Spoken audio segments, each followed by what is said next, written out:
भोपाल की वर्तमान सांसद साध्वी प्रज्ञा ठाकुर ने भी आज अपने मत अधिकार का इस्तेमाल किया है और हम सीधे उनसे ही बात करेंगे।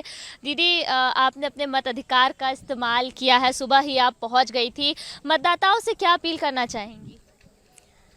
वोट अवश्य करें, ये हमारा अधिकार है। हम देश की परिस्थितियों के लिए, देश की समृद्धि के लिए, देश की उन्नति के लिए हम अपना मत उस उच्च शिखर के देश को उच्च शिखर पर पहुंचाने के लिए दें जो हम घर में बैठकर और अपने पास में जाकर के दे सकते हैं, जिससे हमारे राष्ट्र की उन्नति हो और लोकतंत्र का यह त्यौहार सफल हो। दीदी, 5 साल भोपाल आपने संभाला, अब नए प्रत्याशी चुनावी मैदान में हैं। किस तरह का चुनाव आपने देखा है इस पूरे 2024 का? बहुत अच्छा।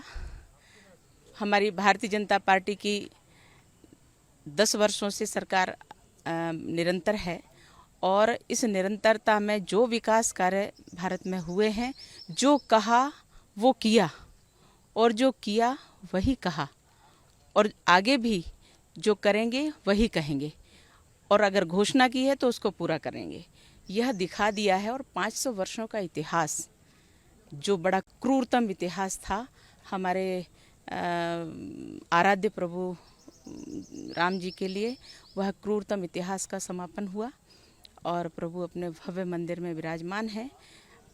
यह वातावरण हमें एक परतंत्रता से मुक्ति दिलाई है, हमारी मानसिकता स्वतंत्र हुई है, हमारे भाव बड़े अच्छे हुए हैं और हम भारत में रहते हैं ऐसा एहसास हुआ है। यह जनता हमें बताती है और हम उनकी ही बात को अपने शब्दों में बोल रही हूँ। बीजेपी 370 की जो है सीटों का जीतने का दावा कर रही है। भोपाल लोकसभा सीट भी उसमें से एक है। क्या लगता है आपको, भोपाल में किसकी जीत? निश्चित रूप से भाजपा की जीत होगी।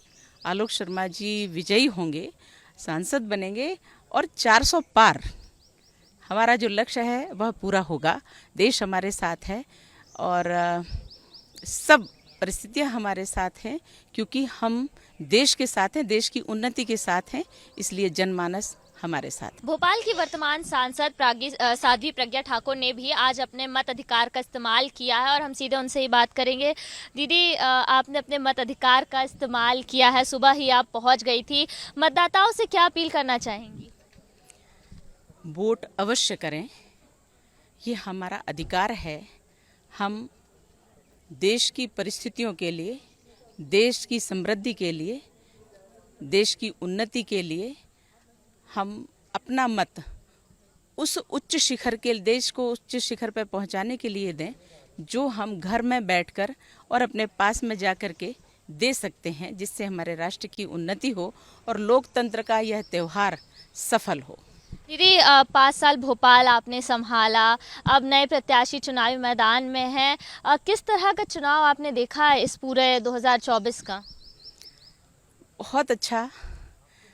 हमारी भारतीय जनता पार्टी की 10 वर्षों से सरकार निरंतर है और इस निरंतरता में जो विकास कार्य भारत में हुए हैं, जो कहा वो किया और जो किया वही कहा और आगे भी जो करेंगे वही कहेंगे और अगर घोषणा की है तो उसको पूरा करेंगे, यह दिखा दिया है। और 500 वर्षों का इतिहास, जो बड़ा क्रूरतम इतिहास था, हमारे आराध्य प्रभु राम जी के लिए वह क्रूरतम इतिहास का समापन हुआ और प्रभु अपने भव्य मंदिर में विराजमान है।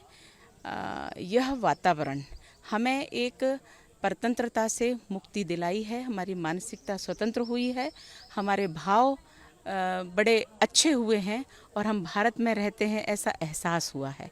यह जनता हमें बताती है और हम उनकी ही बात को अपने शब्दों में बोल रही हूँ। बीजेपी 370 की जो है सीटों का जीतने का दावा कर रही है। भोपाल लोकसभा सीट भी उसमें से एक है। क्या लगता है आपको, भोपाल में किसकी जीत?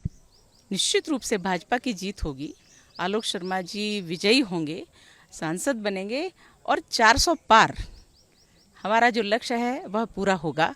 देश हमारे साथ है और सब परिस्थितियां हमारे साथ हैं, क्योंकि हम देश के साथ हैं, देश की उन्नति के साथ हैं, इसलिए जनमानस हमारे साथ है। जी बिल्कुल, तो जैसा कि हमें साध्वी प्रज्ञा ने बताया कि उन्हें पूरा यकीन है कि बीजेपी जो है 370 और एनडीए प्लस जो है 400 पार की सीटें जो हैं जीत रही है और जनता का आशीर्वाद जो है इस वक्त बीजेपी के साथ है। और उन्होंने मतदाताओं से भी अपील की है कि वो घरों से बाहर निकले और अपने अधिकार का इस्तेमाल करें। वीडियो जर्नलिस्ट अभय के साथ नीलम गुरवे, न्यूज़ स्टेट भोपाल।